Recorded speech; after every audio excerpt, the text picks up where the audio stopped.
ഇപ്പോൾ വരുന്ന ഒരു റിപ്പോർട്ടിലേക്ക് അട്ടപ്പാടിയിൽ കാട്ടാന ആക്രമണത്തിൽ 50-കാരിക്ക് ഗുരുതര പരുക്ക്. മേലെ ഭൂതയാർ ഊരിലെ വീരയെയാണ് കാട്ടാന ആക്രമിച്ചത്. വിവരം അറിയിച്ചിട്ടും വനംവകുപ്പ് ഉദ്യോഗസ്ഥർ എത്തിയില്ലെന്ന് പരാതിയുണ്ട്. കോട്ടത്തറ ട്രൈബൽ സ്പെഷ്യാലിറ്റി ആശുപത്രിയിൽ ചികിത്സയിലാണ് വീര.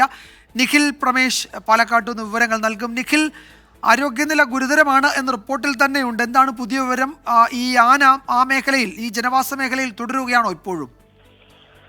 വിജയകുമാർ, ആന ഇതിനോടകം തന്നെ ഈ മേലെ ഭൂതയാർ ഊരിൽ നിന്ന് പോയി എന്നുള്ള വിവരങ്ങളാണ് ലഭിക്കുന്നത്. പക്ഷേ പരിക്കേറ്റ 50-കാരിയുടെ പരിക്ക് വളരെ ഗുരുതരമാണ്. അവരെ ഇപ്പോൾ കോട്ടത്തറ ട്രൈബൽ സ്പെഷ്യാലിറ്റി ആശുപത്രിയിൽ നിന്ന് തൃശ്ശൂരിലേക്ക് റഫർ ചെയ്തിരിക്കുകയാണ്. അവരുടെ ആരോഗ്യനില വളരെയധികം ഗുരുതരമാണ് എന്നുള്ളതാണ് ആശുപത്രിയിൽ നിന്ന് ലഭ്യമാകുന്ന വിവരങ്ങൾ. ഈ മേലെ ഭൂതയാർ ഊരിൽ നിന്ന് പുല്ല് വെട്ടാൻ പോയ വീരയെയാണ് കാട്ടാന ആക്രമിച്ചത്.